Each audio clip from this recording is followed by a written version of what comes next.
You know, the world of English is a fun and exciting place to be. I'm so glad you could join me for another lesson.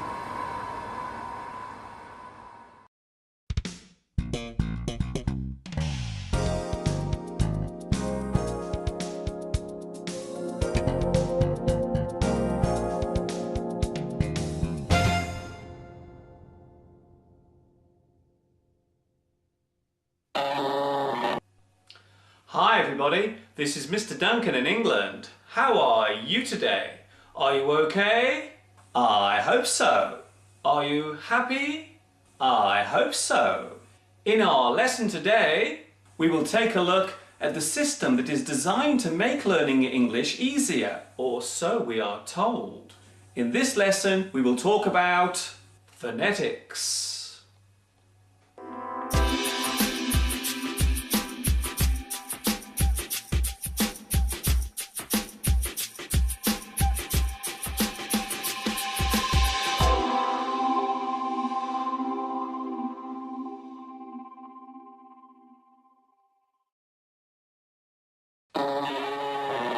I have something in my hand. Do you want to see it? It's my big dictionary!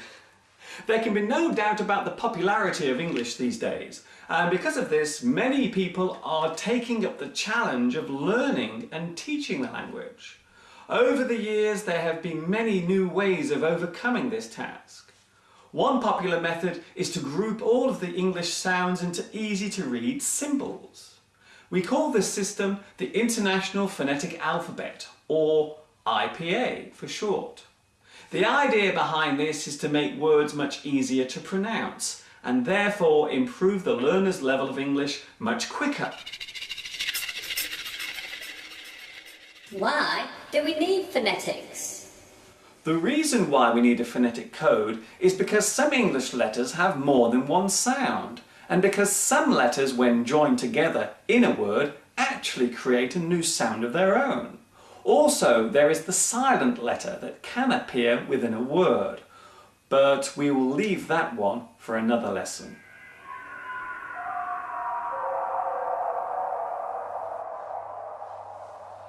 As you may already know, the English alphabet is split into two groups of letters. They are consonants and vowels. We also use these two groups of sounds to build up the phonetic code. So let's take a look at the first group, consonants.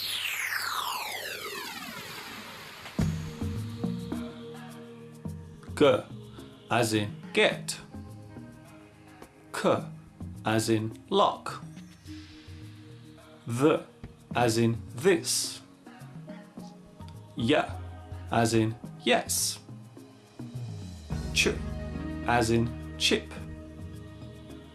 Ng as in ring, Sh as in she, J as in jar, Th as in thin, J as in decision,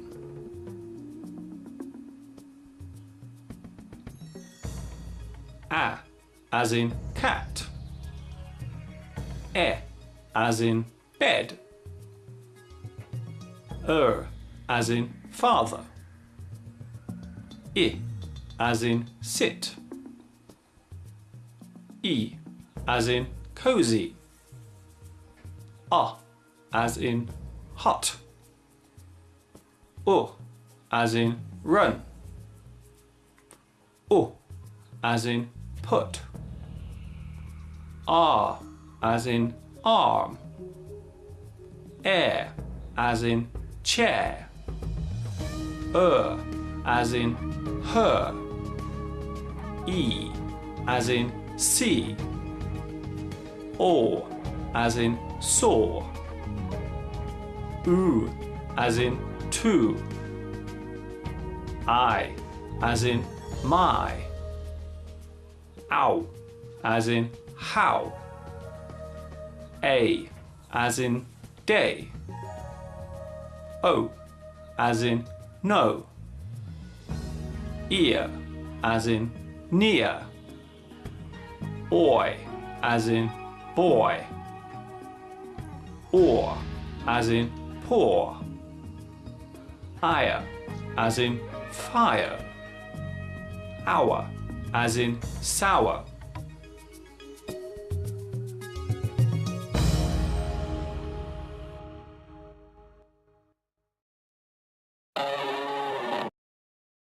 Are the phonetic sounds useful? Some people do not like the phonetic alphabet and believe that it actually makes learning English more complicated and harder to grasp, while others think that the code helps to speed up the process of learning English, especially for those using it as a second language.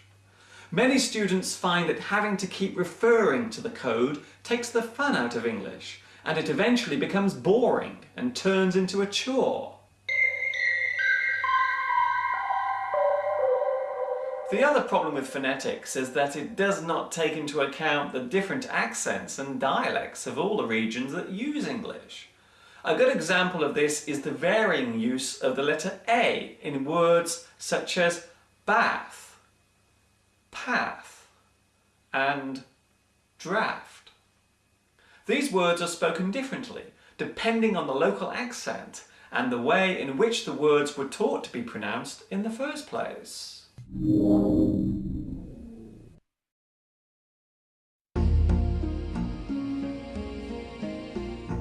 Generally speaking, the phonetic alphabet is a great way to learn the various sounds that exist within English. But my advice is not to rely on it too much. Try to get used to remembering the formulation of letters and how they vary from word to word. Finally, beware of how much you rely on phonetics, as it can slow down your improvement, or at the very worst, make the subject of English become boring and dull.